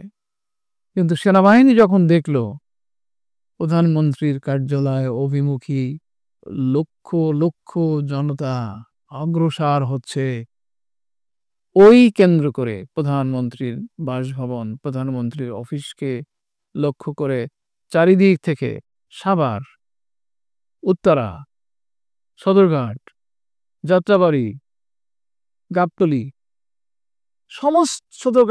সমস্ত কর্নার থেকে লক্ষ লক্ষ মানুষ যখন অগ্রসর হলো, রাগে, দুঃখে, ক্ষোভে তারা পড়ছিল। এবং অবশ্যই মানে বেঁচে থাকতে পারত না শেখ হাসিনা যদি এই জনতা আক্রমণ করত। সেক্ষেত্রে আমি মনে করি যে সেনাবাহিনী একটি যথার্থ সিদ্ধান্ত নিয়েছে। রক্তাক্ত ইতিহাস থেকে শেখ হাসিনাকে বাঁচানোর জন্য তারা যে লিফট গল্প, মানে আমরা লিফটে চলে না 1 থেকে 14 মাথায় উঠে যাওয়া, তো এখান থেকে ওনারা নিক্ষেপ করেছে ভারতে। উনি যিনি এই 2 দিন আগে বলেছে শেখ হাসিনা পলায়ন করে না, তিনি নির্লজ্জভাবে পলায়ন করলেন এবং দুপুরের ভাতও রান্না ভাতও খেয়ে যেতে পারলেন না। এই তো মানুষ। এখন এটুই মানে মনে রাখতে হয়, যদি মানুষ মনে করে যে সে চিরকালের জন্য ক্ষমতাসীন হয়েছে, সেটি ন্যায় নয়, সেটি সত্য নয়, সেটি ভালো নয়, এবং এর পরিণতি এরকমই হয়ে থাকে পৃথিবীর বিভিন্ন জায়গায়। যেখানে আমরা দেখেছি ইতিহাস, দেখেন আপনি এই রেঙ্গুনে এখন কি হচ্ছে জানেন? এই বার্মায় বিদ্রোহ হচ্ছে আর কি। তো মানে জনগণের বিরুদ্ধে চলে যাওয়ার কারণে এই দেশটা শেষ হয়ে যেতে বলেছে। এরকম বিভিন্ন জায়গায় যখনই মানুষের বিরুদ্ধে জনগণ চলে যায়, তখন তাদেরকে ওই পরিণতি ভোগ করতে। বর্তমান সরকার আওয়ামী লীগের রাজনৈতিক কার্যক্রম নিষিদ্ধ ঘোষণা করেছে। আমরা ঠিক আওয়ামী লীগের সময় দেখেছি বিভিন্ন সময় বিভিন্ন রাজনৈতিক দলগুলোকে নিষিদ্ধ ঘোষণা করা হতো। এই যে বাংলাদেশের রাজনীতির ইতিহাসে যে নিষিদ্ধে যে কথাটা বা ধরনটা, এটা কতটুকু কার্যকর বা ভবিষ্যৎ বাংলাদেশের রাজনীতির ক্ষেত্রে এগুলো কেমন প্রভাব ফেলতে পারে? আবারও আপনাকে আমি যে কথাটি একটু আগে বলেছি সেটাই বলতে চাই যে রাজনীতি দ্বারা রাজনীতির মোকাবেলা করতে হবে। এখন আওয়ামী লীগ নিষিদ্ধ রয়েছে। তো আওয়ামী লীগ শুধুমাত্র নিষিদ্ধই হয়নি, বরং ২০২৪-এর গণবিপ্লবের পরে একটা বড় বিশাল জনগোষ্ঠীর হিংসা, ক্ষোভ ও বন্যী শিকার সম্মুখীন হয়েছে। সেটা হচ্ছে এই প্রজন্ম। তো রাজনৈতিকভাবে নিষিদ্ধ করা হলো কি না হলো সেটি গুরুত্বপূর্ণ নয়, বরং রাজনৈতিকভাবে আওয়ামী লীগকে পরিত্যাগ করা, আওয়ামী লীগকে পরিহার করা, আওয়ামী লীগকে ঘৃণা করতে শেখা, সেটাই হচ্ছে বড় বিষয়। এবং আমরা যারা রাষ্ট্রবিজ্ঞান পড়াই, রাষ্ট্রবিজ্ঞান চর্চা করি, আমরা খুশি যে বাংলাদেশের ঘৃণার, বাংলাদেশের ক্ষোভের এই দহনে আওয়ামী লীগ কখনোই ক্ষমতাসীন হবে না। আওয়ামী লীগের কিছু কিছু লোক একটা ঘোরের মধ্যে আছে। প্রতিবেশী দেশে শেখ হাসিনা আছেন, মাঝে মাঝে তর্জন গর্জন করেন, অসারের তর্জন গর্জন, একটা কথা আছে না, এটা অসারের তর্জন গর্জন।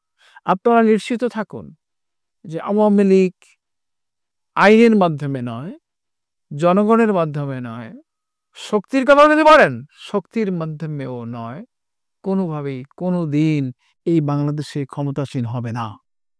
৭৫ সনের ১৫ই আগস্টের পরে তাদের যে পতন হয়েছে, এই পতন থেকে উদ্ধার হতে তাদের মাত্র ২১ বছর সময় লেগেছে। যে নির্বাচনটি ছিল অবাধ, সবচেয়ে অবাধ এবং নিরপেক্ষ, সকলের কাছে নন্দিত ১৯৯১ সালের নির্বাচনে সকলেই মনে করেছিল যে নির্বাচনে আওয়ামী লীগ ক্ষমতায় ফিরে আসবে। আমি সাক্ষ্য দিচ্ছি, সকলেই বলাবলি করছিল যে হয়তো বা আওয়ামী লীগ ক্ষমতায় আসবে, কিন্তু কেউ বলছিল না যে আমি আওয়ামী লীগকে ভোট দেব। আলটিমেটলি বিএনপি ক্ষমতায় আসছে। গায়ের জোরে? নিশ্চয়ই না। এত তাদেরকে বলে, বিএনপিকে বলে যে মানে পার্টি ফ্রম দ্য ক্যান্টনমেন্ট। সেই পার্টি ফ্রম দ্য ক্যান্টনমেন্ট তো মানে তারা ক্ষমতায় ফিরে আসছে জনগণের ভোটে, একটা নিরঙ্কুশ জনগণের ভোটে এবং নিরপেক্ষ জনগণের ভোটে। তারপরে ৯৬ সালে যে নির্বাচনটি তার ক্ষমতায় আসছে, কত বড় কৌশল করে ক্ষমতায় আসছে। আওয়ামী লীগ এবং জামাত ইসলামীকে তারা ছলে বলে কলে কৌশলে ভাগ করেছে। এই নেতৃত্বের ব্যর্থতা জামাতেরও আছে আর বিএনপিরও আছে। এই যে রাগ, ক্ষোভ, মাসুল দিতে হচ্ছে, তাদের জীবন দিয়ে তারা মাসুল দিয়েছে। এবং বিএনপির নেত্রীরা তাদের যে জেদের পরিণতি তো মানে গত ১৫ বছরে ভোগ করতে হয়েছে। আমি জেনে শুনে ঘটনাটা কিন্তু বলছি। কে জেদ করেছে, কোথায় কখন জেদ করেছে সেটাও আমার কাছে জানা আছে। জেদ হারাম, এবং সেই জেদ করে জামাত এবং বিএনপির ঐক্যটাকে নষ্ট করে দিয়েছে বাম ব্লকের লোকেরা, এবং সেটা আমাদের জন্য এখন একটি সর্বনাশের কারণ হয়ে যাচ্ছে। এখন আমরা আবার আরেকটি নির্বাচন বা আরেকটি জনমতের সম্মুখীন হয়েছে। সেটি আমরা মনে করি যে জামাত বিএনপি, বিশেষ করে জামাত বিএনপি, তারা তাদের রাজনৈতিক দক্ষতা, যোগ্যতা, দূরদর্শিতা চর্চা করে জাতির জন্য একটি সমঝোতার ভবিষ্যৎ, একটি ন্যাশনাল কনসেনসাস অর্জন করবে। যদি আওয়ামী লীগ ক্ষমতায় থাকে, ভারত সবসময় মনে করে যে বাংলাদেশ তাদের জন্য কমফোর্টেবল। কিন্তু এর বাইরে অন্য রাজনৈতিক শক্তিগুলোকে ভারত নিতে পারে না। ঠিক এই কারণে ভারতও শেখ হাসিনাকে আশ্রয় দেয়। এই আশ্রয় দেওয়ার বিষয়টি স্পষ্ট করে নাই ভারত কেন আশ্রয় দিল। আবার বাংলাদেশের বর্তমান অন্তর্বর্তীকালীন সরকার এর কোনো জবাবদিহিতা স্বচ্ছতাভাবে চায়নি। কেন এটা এমন হলো? কথাটা এরকম যে পররাষ্ট্রনীতি নির্ধারিত হবে ন্যাশনাল ইন্টারেস্টকে নির্ভর করে। একজন ব্রিটিশ প্রধানমন্ত্রী বলেছিলেন যে great Britain doesn't have permanent friend or ফো, It has got permanent interest. এইটাই পররাষ্ট্রনীতির মূল কথা। বাংলাদেশে কোনো স্বার্থ নাই, ব্যক্তির কোনো স্বার্থ নাই, জিয়াউর রহমানের কোনো স্বার্থ নাই, শেখ মুজিবের কোনো স্বার্থ নাই। স্বার্থ হচ্ছে জনগণের, এবং এই স্বার্থকে অগ্রাধিকার দেওয়া। ভারতের একই অবস্থা। ভারত হচ্ছে একটা ম্যাচিউর ডেমোক্রেটিক কান্ট্রি। সেখানে একটা ম্যাচিউর ব্যুরোক্রাসি আছে। যারা পররাষ্ট্রনীতি নির্ধারণ করেন তারা তো মানে বালক নন। ভারতের বয়স হয়েছে 50 বছর, 76 বছর, আরও বেশি। তো সেখানে তাদের যে পররাষ্ট্রনীতি নির্ধারকরা এই ভুলটি কিভাবে করলো আমার মাথায় আসে না। যেখানে জনগণ ভারতের সামগ্রিক স্বার্থ নিতে হবে বাংলাদেশের জনগণের স্বার্থের দ্বারা, বাংলাদেশের এই সামগ্রিক মানচিত্রের অবস্থান দ্বারা, সরকার দ্বারা, সেখানে তারা একটি ব্যক্তি, একটি গোষ্ঠী, একটি দলকে তাদের শত্রু, তাদের মিত্র মনে করছে, আর সবাই শত্রু। এই নীতিটি গ্রহণ করে ভারত অসম্ভব ভুল করেছে এবং একটি চিরশত্রুতার জায়গা চিহ্নিত করেছে। চিরশত্রুতার জায়গায় বাংলাদেশের লোক কখনোই ভারতকে সমর্থন করে নেই এবং করবে। এটা মাত্রা বেড়ে গেছে। তাহলে এটা কেন করতে গেল তারা? শেখ হাসিনা সেখানে আছেন এবং তাদের তো আক্কেল বুদ্ধি দ্বারা বোঝা উচিত যে এই বাংলাদেশের মানুষ তাকে চায় না। এখন তাকে আশ্রয় দিচ্ছেন। মোদি বলেছেন যে শেখ হাসিনাকে নিবৃত্তকরণের কথা বলবেন না, এ কথা বলার অবস্থায় আমি নেই। সে যেরকম আছে সেরকম আছে। ভারতের কৃতদাসী হিসাবে, এই কৃতদাসী শব্দটা আমার না, ছোট্ট মানুষ। এই কৃতদাসী শব্দটা হচ্ছে এই ডক্টর ওমর, ওই নামটা, পুরো নামটা মনে আসবে। উনি তো দেশের প্রবীণ একজন রাষ্ট্রবিজ্ঞানী। তিনি তার সাক্ষাৎকারে বলেছেন কৃতদাস। তো এই অবস্থানটি তো ভারতের জনগণের কাছে কাম্য হওয়া উচিত নয়। অথচ ভারতের বিভিন্ন জনগণকে বিভিন্ন ধরনের বিভ্রান্তকর তথ্য দিয়ে সংখ্যালঘু নির্যাতন হচ্ছে, ভারতের বিরুদ্ধে বাংলাদেশ কাজ করছে, নানা ধরনের গল্প, নানা ধরনের হাসামিসা সংবাদ ছাপিয়ে ভারতের জনগণকে ভারত বিরোধী, বাংলাদেশ বিরোধী করা হচ্ছে। এতে তাদের কোনো লাভ নেই, এতে বাংলাদেশেরও কোনো লাভ নেই। আওয়ামী লীগের যে সকল সমর্থক রয়েছে এখনো, সে সকল সমর্থকের যে ভোটগুলো আগামী নির্বাচনে এগুলো কোন দিকে যেতে পারে বা কিভাবে বন্টন হতে পারে বলে মনে করেন? বাংলাদেশের রাজনীতিতে আপনারা মুসলিম লীগের কথা শুনেছেন? জি। মুসলিম লীগেরও কিন্তু বিরাট এক ভোট ছিল। 52 সালের ভাষা আন্দোলনের মাধ্যমে মুসলিম লীগ যে প্রলয় কাণ্ড ঘটে, 21-এর ঘটনা বলি, 21শে ফেব্রুয়ারি ঘটায়, ওই ঘটনার মাধ্যমে রাজনৈতিক ঘটনার মাধ্যমে তাদের রাজনৈতিক কবর রচিত হয়েছে। 1954 সালে মানুষ আনুষ্ঠানিকভাবে সেই কবর নিশ্চিত করেছে। তো আসলে অবাক হবেন যে অ্যাসেম্বলিতে মাত্র 9টা সিট পেয়েছে মুসলিম লীগ, 8টা না 9টা, আর সব যুক্তফ্রন্ট, শেরে বাংলা, সরওয়ার্দী ভাসানীর নৌকা।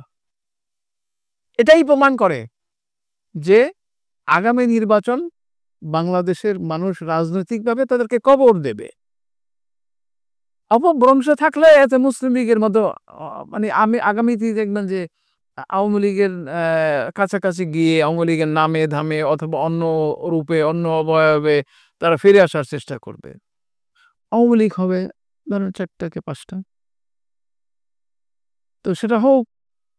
ওইভাবেই তারা রাজনৈতিকভাবে আস্তে আস্তে নিঃশেষ হয়ে যাবে। তাদের সমর্থনের জন্য তাদের যে ভোট আছে সেই ভোট আর নাই। এই ভোটগুলো স্ক্যাটার্ড হয়ে গেছে। যেমন ধরেন জামাত ইসলামী তাদেরকে মাফ করে দিয়েছে। তা আমি তো শুনি প্রায় যে জামাত ইসলামীর দিকে আওয়ামী লীগের লোকজন যাচ্ছে। আবার কিছু কিছু লোক বিএনপির সাথে অর্থের বিনিময়ে স্বার্থের বিনিময়ে যেকোনোভাবে একটা সখ্যতা করে পথ বাগিয়ে নিচ্ছে, তারা তাদের একটা সমর্থন দিচ্ছে। তো এভাবে আওয়ামী লীগ স্ক্যাটার্ড হয়ে যাবে, আওয়ামী লীগ ছিন্ন ভিন্ন হয়ে যাবে, আওয়ামী লীগ আর আওয়ামী লীগ থাকবে না। এটা মনে রাখেন যে আওয়ামী লীগ, ওই যে বলছি না আমি ৭৫ সন থেকে ৯৬ সন ২১ বছর, আর এখন থেকে আপনি হিসেব করে রাখেন ২০২৪ সাল থেকে আপনি ৪২ বছর হিসেব করে রাখেন। ২১ দুগুণে ৪২, এই ৪২ বছর পরে হিসাব করেন, খোঁজ করেন যে আওয়ামী লীগ বেঁচে আছে কিনা, মাইক্রোস্কোপ দিয়ে দেখতে হলো, শেষ আওয়ামী লীগ। যে কোনো বিবেচনায় তাদের লোকরা যারা বুদ্ধিমান তারা বোঝে, আর কিছু কিছু লোক বোঝে না, একটু ঘুরে আছে, এই বুঝি ক্ষমতায় আসলো, এই বুঝি কোনো কিছুই নেই। আওয়ামী লীগ ক্ষমতায় আসবেন অন্তত, এটা নিশ্চিত থাক। দেশের বর্তমান পরিস্থিতি নিয়ে যদি আমরা বলি, বিভিন্ন জায়গায় বিএনপির নেতাকর্মীদের নামে চাঁদাবাজি, দখলবাজির অভিযোগ উঠছে কিংবা পত্র-পত্রিকায় পাওয়া যাচ্ছে বিষয়গুলা। তো এক্ষেত্রে বিএনপিও চেষ্টা করছে কেন্দ্র থেকে বিষয়গুলো শৃঙ্খলায় আনার জন্য। কিন্তু বলা যায় যে অনেকটা ব্যর্থ হচ্ছে। আপনার কাছে কি মনে হয় এই বিষয়গুলো? একটা অপ্রিয় সত্য কথা বলি, বিএনপির লোকেরা হয়তো অসন্তুষ্ট। যে কোনো রাজনৈতিক দলের একটি আদর্শ থাকে, নীতি। এই যে আওয়ামী লীগের লোকেরা লুট করবে সেটাও তো তাদের নীতি। তারা আওয়ামী লীগের লোকেরা মানে ওটাই ছিল তাদের নীতি। দখল, বেদখল, ব্যাংক লুট, অর্থ লুট, হরি লুট, মানে এটা তাদের নীতি। তো এটা তাদের বিকৃত নীতি। জাতীয়তাবাদী দল বিএনপি গঠিত হয় যখন, তখন এটাকে আমরা বলি রাষ্ট্রবিজ্ঞানের ভাষায় কংগ্লোমারেশন। নানা ধরনের লোক, নানা মতের লোক, নানা পথের লোক, নানা দলের লোক এসে একত্রিত হয়েছে। ম্যাক্সিমাম ভাসানী লোকের লোক, ভাসানী ন্যাপের লোক। তারপরে আসে মুসলিম লীগ, তারপরে নানা দল, তখন এনডিএফ, পিডিএফ, নানা ধরনের লোক দল আছে, তারা বিএনপিতে জয়েন। জিয়াউর রহমান চেষ্টা করেছিল, আমি জিয়াউর রহমানকে কৃতজ্ঞতার সাথে স্মরণ, যে একটা নীতি আদর্শ বিধিবদ্ধভাবে করার জন্য। যেমন কিছু কিছু কথা আমি বলতেই পারি, যেমন বাংলাদেশি জাতীয়তা। বাংলাদেশি জাতীয়তাবাদের মাধ্যমে জিয়াউর রহমান চেয়েছেন সকল মত, সকল পথ, সকল পথ এক অভিন্ন হবে, বাংলাদেশি একটা পরিচয়, বাংলাদেশ ফার্স্ট, এটাই হবে তাদের নীতি। যেমন জিয়াউর রহমানের সঙ্গীতে শুনছেন আপনার, প্রথম বাংলাদেশ আমার শেষ বাংলাদেশ, জীবন বাংলাদেশ আমার মরণ বাংলাদেশ। অর্থাৎ বাংলাদেশকে কেন্দ্র করে তার যে দেশাত্মবোধ, তার যে জাতীয় ঐক্য, সেটাকে তিনি নিশ্চিত করতে চেয়েছেন। কিন্তু সময়ের অভাবে তিনি এটাকে ইনস্টলাইজড বলে, ক্রিস্টালাইজড বলে, আনুষ্ঠানিকতা দ্বারা, বইপত্র দ্বারা, দর্শন দ্বারা, তার কাজ দ্বারা এটাকে তিনি করে যেতে পারেননি। সেই কাজটি ছিল পরবর্তী লোকদের দ্বারা, পরবর্তী লোকজন এটা করেনি। আমি একটু সামান্য, আমি আমার আমার আমার আমার আমার সাবমিশন, আমি যখন বিএনপির কাছে আমার ছোট ছোট ধারা, যেমন আমি বলছি যে বাংলাদেশি জাতীয়তাবাদ সিরিজ অফ টক্স, আর এটা একটা বা বিটিভিতে সিরিজ অফ টক্স হবে বাংলাদেশি জাতীয়তাবাদ। এই বাংলাদেশি জাতীয়তাবাদের মধ্যে কি কি কম্পোনেন্টস থাকে, যেমন জিয়াউর রহমান বলছে আমাদের ভূগোল, আমাদের ইতিহাস, আমাদের মানুষজন, আমাদের অর্থনীতি, আমাদের রাজনীতি, আমাদের আদর্শ, এই যে আমরা মুসলমান, এই যে আমরা নৃতাত্ত্বিকভাবে সংমিশ্রণ সব একত্রিত করে একটা দর্শন, সেটা তারা সেই সিরিজ আলোচনায় যায়নি। আমি নিজে তাদেরকে এই যে প্রস্তাব, প্রথমেই আমি আপনাদেরকে বললাম না রিসার্চ প্রপোজাল, এই প্রপোজালের মতো লিখে দিয়েছি কি কি অনুষ্ঠান হবে, এবং বোদ্ধা লোকদেরকে দিয়েছি, তারা তা গ্রাহ্যই করেন, ক্ষমতা নিয়েই ব্যস্ত আছেন। তো সেই একটা আদর্শিক একটা অবস্থানের একটা বিষয় আছে। আর এটাও তো সত্য কথা যে ১৭ বছরে বিএনপি লোকেরা খায় নাই, তারা অভুক্ত আছে। অভুক্ত হলে কি মানে সামনে থেকে যা পায় তাই তো খেতে শুরু করে আর কি। তো এটা নিয়ন্ত্রিত হবে। এবং জিয়াউর রহমানের আমাদের পরামর্শ বা আমাদের মতো মানুষের আকাঙ্ক্ষা হলো জিয়াউর রহমান অবাক হবেন সূত্রে আবার বারবার আমরা বলছি যে আপনি আমাকে জিয়াউর রহমানের ভক্ত অনুরক্ত করতে পারেন। বিরল সততাবধিকারী মানুষ। বাংলাদেশের ইতিহাসে এইরকম একজন প্রেসিডেন্ট, একজন নেতা আর আসবে কিনা জানি না আমি। আপনি কি জানেন যে সে খাবার টেবিলে কি খেত? এসি লাগিয়ে গেছে এডগার নোবেলের বাসায়। আমি জানি একটু বেশি, এই কারণে যে আমি অনুসন্ধান করেছি, অনুসন্ধান করেছি। এসি লাগাইতে দেয়নি। ধরে একজন লোক, মানে আমার মতো একজন লোক লোভী, মানে বলছে আজকে প্রেসিডেন্টের সাথে খাবো, কত কিছুই না খাবো, কিন্তু তার কাছে যায় পুঁটি মাছ। জাহাঙ্গীরনগর বিশ্ববিদ্যালয়ের শিক্ষক আমি। একটা উদাহরণ জাহাঙ্গীরনগর বিশ্ববিদ্যালয় থেকে দেখি। ওখানে জাহাঙ্গীরনগর শিক্ষক সমিতির মধ্যে তার একটা জমি ছিল, তার প্লট ছিল। মানুষ বিশ্বাস করবে না, প্রেসিডেন্ট থাকা অবস্থায় তিনি বলেছেন যে সেই প্লটের কিস্তি দেওয়ার টাকা তার কাছে নেই, এটা বাদ দিয়ে আস, এটা পরিত্যাগ করে আস, পরিত্যাগ করতে আস। সে ঘটনা আমাদের কাছে রিটেন আছে। আপনি এই সাথে এর তুলনা দেবেন? এই জাতি, এই যে এখন যারা বিএনপি করে, তাদের কারোর সাথে কারো তো তুলনা হয়? আমরা যদি ভালো চাই দেশের, তাহলে পারে আমাদেরকে অতি অবশ্যই জিয়াউর রহমানের আদর্শে ফিরে যেতে হবে এবং নতুন বাংলাদেশ, সুন্দর বাংলাদেশ গড়তে হবে। পিয়ার পদ্ধতির নির্বাচন নিয়ে কথা হচ্ছে। এক্ষেত্রে বিএনপি ছাড়া মেজরিটি পার্সেন্ট রাজনৈতিক দলগুলো এই পদ্ধতিতে বলা যায় যে তারা সবাই সহমত পোষণ করছে, কিন্তু শুধুমাত্র বিএনপি এখানে না করছে আসলে। পিয়ার পদ্ধতি বাংলাদেশের রাজনীতির জন্য বা বাংলাদেশ সরকার ব্যবস্থার জন্য কতটা কার্যকর? মানে ব্যাপারটা হয়েছে যে আমার পক্ষ থেকে মানে খুবই বিব্রতকর। মানে ব্যাপারটা হলো যে আমরা যারা জাতীয় ঐক্য চাই, মানে তাদের জন্য কথা বলা খুব বিব্রত। সমানুপাতিক প্রতিনিধিত্বশীল ব্যবস্থাটি একটি উত্তম ব্যবস্থা, যে ব্যবস্থায় রাজনৈতিক দলের সমর্থক অনুযায়ী সিট নিতে হবে। তেমন 3% যদি ভোট পায় জামাত ইসলাম, তারা 30টা আসন পাবে। তো এখন গোল বেঁধেছে এইখানে যে এই পদ্ধতিটি, আমি বললাম আপনাকে যে এই পদ্ধতিটা একটা উত্তম পদ্ধতি। সবকিছু বিবেচনা করা, সবকিছু বলা তো এখন সম্ভব না। একটা উত্তম পদ্ধতি, কিন্তু উত্তম পদ্ধতিটিও তো এর একটি মানে প্রয়োগ করার স্থানকার পাত্রজ্ঞান আপনাকে থাকতে হবে। এই মুহূর্তে বাংলাদেশে এর মাধ্যমে নির্বাচন করা সম্ভব নয়, সমানুপাতিক নির্বাচন করা সম্ভব নয়। কেন? প্রথমত এই বিষয়টি বাংলাদেশের মানুষের কাছে একটা অজানা বিষয়। ক্যান্ডিডেট থাকবে না, রাশেদ ভাইকে ভোট দিন, এ কথা থাকবে না। থাকবে ধরেন মানে হেরিকেনে ভোট দিন। তো এই পদ্ধতিটি, এর প্রায়োগিক অবস্থা বাংলাদেশের জনগণের সামনে জ্ঞাত নয়। 2, যে সময় আছে আমাদের সামনে, যে নির্বাচনী প্রক্রিয়া ব্যবস্থা আছে, তাতে এইটি করার মতো মেকানিজম বা তাদের অবস্থা নেই। তৃতীয়ত যেটা মনে করি যে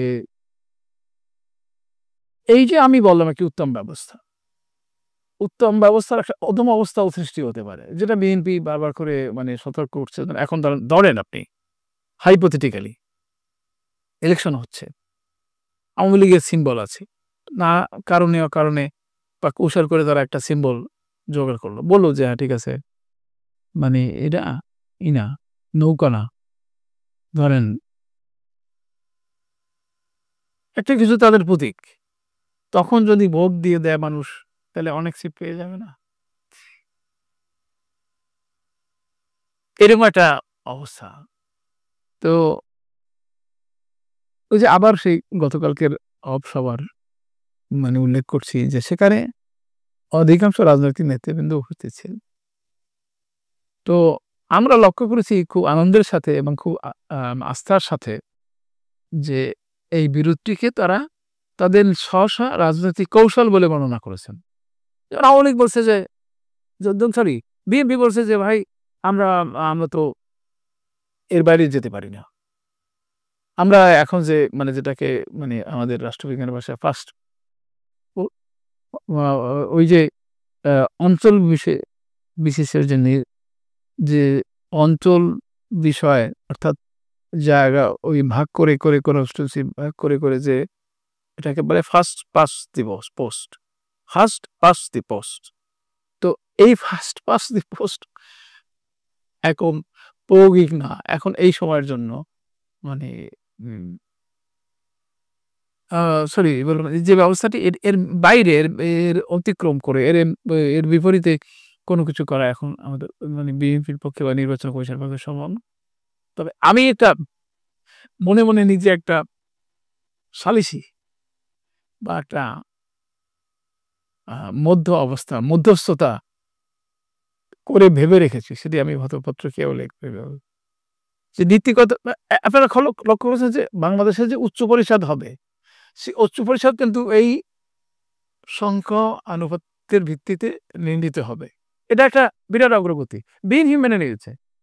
তা যদি আপনি মেনে নেন, তাহলে আমার বিএনপির প্রতি পরামর্শ হচ্ছে এই যে আপনারা নীতিগতভাবে এটা মেনে নেন যে বাংলাদেশের রাজনীতি, বাংলাদেশের অবস্থার পরিপ্রেক্ষিতে ক্রমশ এটা আমরা অনুসরণ করব বা অনুকরণ করব। আর জামাত বা সময়ের তারা মেনে নেউক যে এটা আপাতত আমরা গ্রহণ করি, সময় পরিবেশ পরিস্থিতিকে গ্রহণ করে নেই। পরবর্তীকালে বিএনপির থেকে তারা আস্থা নিয়ে নিক যে শাসনতন্ত্র সংবিধান সাপেক্ষে এই নীতি তারা অনুসরণ করবে। তারা সংখ্যানুপাতিক প্রতিনিধিত্ব আগামী বছর, এর পরের বছর, এইভাবে আস্তে আস্তে আস্তে আস্তে আস্তে এটা প্রক্রিয়া আছে। এটা এমন একটা ব্যবস্থা যে এটা প্রক্রিয়ার মাধ্যমে সবাইকে পরিচিত করতে হয়। তো আবার বলছি যে প্রথম দিকে যদি কথাটা বাবারই খুব শক্তভাবে বলা হতো, তাহলে পরে সমানুপাতিক প্রতিনিধিত্বের বোধহয় সম্ভাবনা ছিল। এটা কিন্তু আসলে একটা উত্তম ব্যবস্থা। এতে ঝগড়া ওই যে আমরা যে বলি যে সন্ত্রাস, শক্তি প্রয়োগ, তারপরে অর্থ প্রয়োগ এবং দলাদলি, মারামারি, কাটাকাটি, ফাটাফাটি কমে আসবে, অনেকাংশই কমে আসবে। বা ধরেন যদি আমরা সত্যিকারভাবেই প্রয়োগিক অবস্থায় যাই, তাহলে ভারত রায় থাকবে না। কিন্তু এখন এই সময় এটি অসম্ভব। বাংলাদেশে যে ইসলামিক দলগুলো রয়েছে, আমরা দেখতে পাচ্ছি 5ই আগস্টের পরে তাদের ভিতরে ঐক্য করার একটা কথা উঠছে। তো এই ক্ষেত্রে যদি ইসলামী দলগুলো ঐক্য করে, সামনে নির্বাচনে বিএনপির জন্য ভোটের যে রাজনীতিটা, এখানে কোনো পার্থক্য আসতে পারে কি? আমরা যদি মনে প্রাণে এই জিনিসটাই শুধুমাত্র মেনে নিই যে গণতন্ত্র। আমি একবার টকশোতে একথা বলে বিপদে পড়েছিলাম যে গণতন্ত্রের মাধ্যমে যদি জামায়াত ইসলামী অথবা কমিউনিস্ট পার্টি বাংলাদেশের ক্ষমতায় আসীন হয়, তাহলেও আমার আপত্তি। হ্যাঁ, আমি জামাত ইসলাম বললাম কেন? তাহলে উদাহরণ হিসেবে বললাম যে কমিউনিস্ট পার্টি, আমরা তো কেউ চাই না। আমরা ভালো বলি, অনেক কথা, অনেক ভালো ভালো কথা বলি। কমিউনিস্ট পার্টি, অনেক বিদ্বজন আছেন, অনেক বুদ্ধিমান লোক আছেন, অনেক, তাদের দার্শনিক ভিত্তিটা অনেক শক্ত।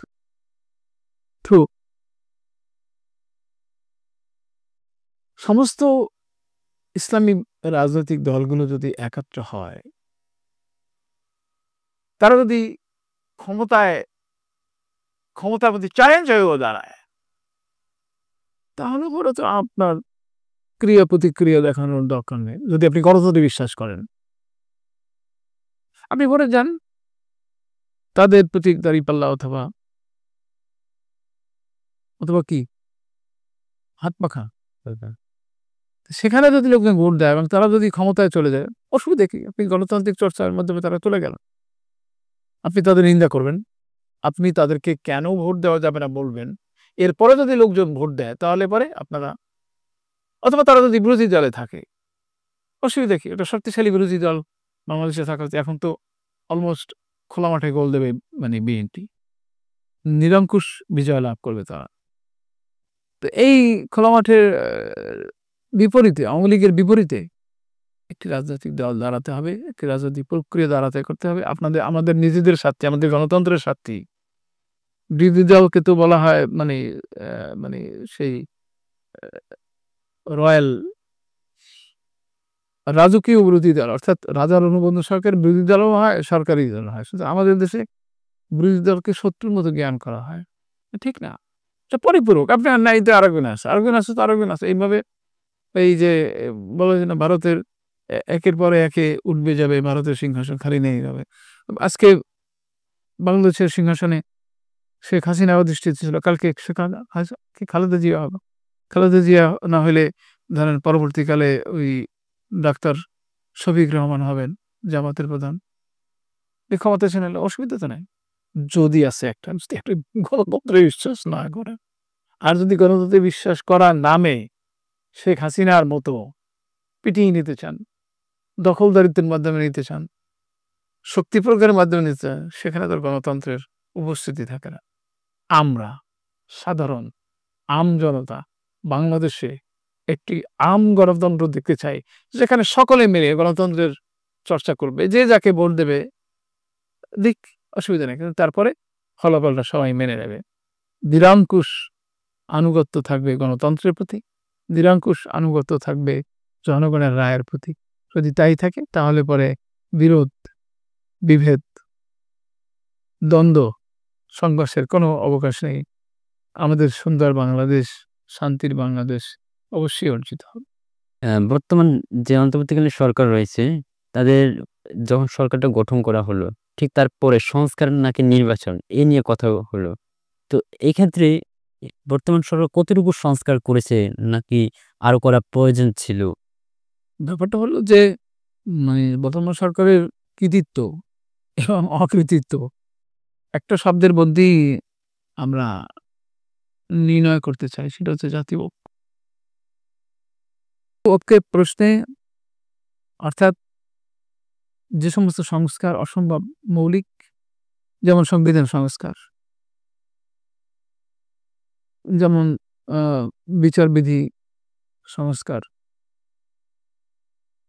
এভাবে 11টা সংস্কার কমিশন গঠিত হয়েছে। তো সংস্কারগুলোর সুপারিশে একত্র করে আবার এখানে একটা ন্যাশনাল কনসেনসাস কমিশন করা হয়েছে।